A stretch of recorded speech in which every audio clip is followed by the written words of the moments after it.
we'll go ahead and start here with one probably many haven't heard of. It's Dream Finders Homes. Ticker is DFH. And this is a company just went public last week. Small cap, it looks like, $2 billion market cap. So really a small company. But talk to us a little bit about Dream Finders. What does this company do and how does it make money? Yeah, so they are a home builder, as we said. They operate mostly in the Sun Belt region. Just to name a couple of their biggest markets, they're based in Jacksonville.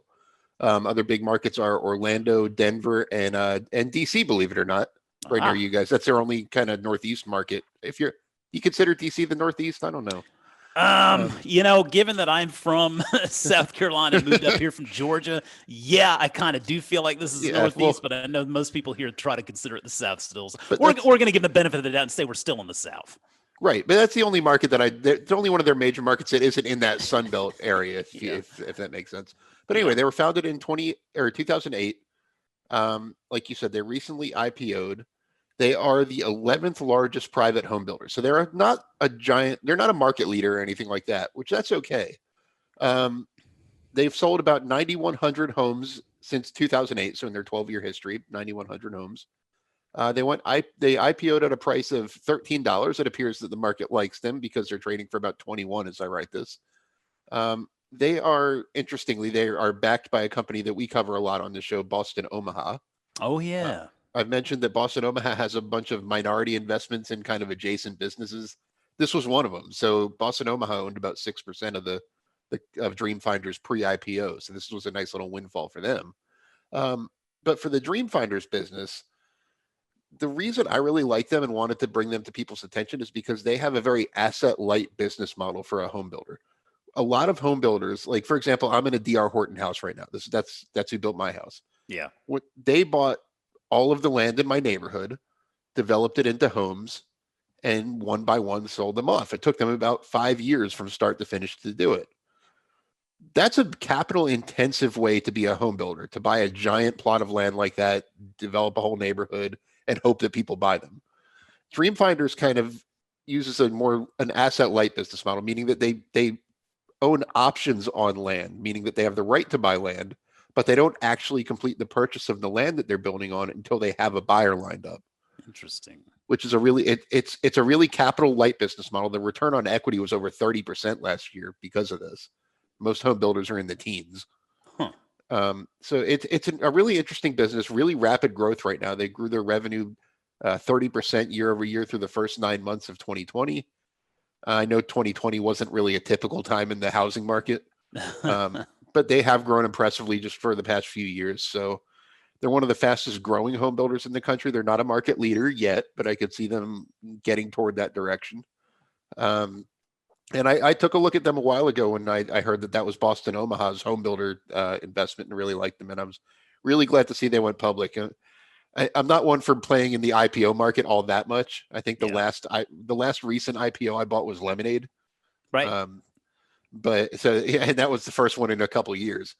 So I might wait till kind of see the price normalize, till we get a quarter or two worth of earnings to really value the company on.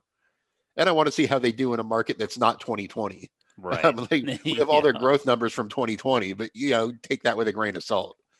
So, Matt, when I see these home builders, and I mean, home building it's a fascinating market, and it's one where it really seems to favor scale, right? It definitely seems to favor the bigger players in the space. And so you mentioned D.R. Horton, for example, 28 some odd $1 billion market capitalization. I mean, that's a company that's been doing it for a while, obviously knows what they're doing.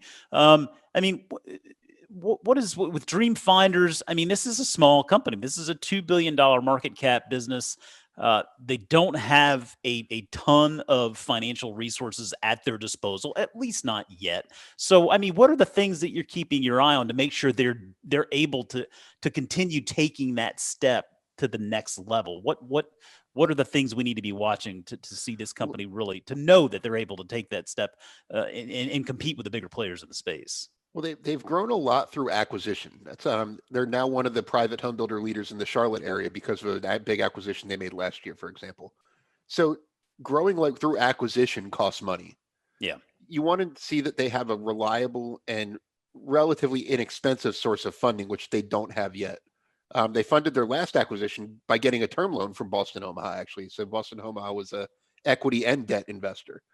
Um, but it was like a 1 year term loan. They paid something like 14% interest on the loan. Um, Wow. yeah. I mean, they're going to pay it off with the proceeds from the IPO, it looks like. So, so right now it's not a big deal, but you want to see them kind of establish a better way to fund their growth, and that'll come as they grow. Yeah. Um, as they can really prove their earnings out and things like that. Um, that'll come. But that's one thing I'm watching. You mentioned, yeah, I mean, you're absolutely right. Scale is everything in home building. It's not a terribly high margin industry usually, especially on the like lower to mid range of the market, which is where Dream Finders tends to operate. In the mid range homes, for like starter homes, the reason that you haven't seen a ton of supply and there's such supply constraints is they really haven't been economical for home builders to make. Right. Um, so, and I mean, they're very dependent on things like lumber prices, which have been high lately. And you want to see the business scale. As they scale, it'll get more efficient. So that's really what I'm watching. And like I said, I love the growth through acquisition model because home building, aside from the DR Hortons of the world, it's a pretty fragmented market. Yeah.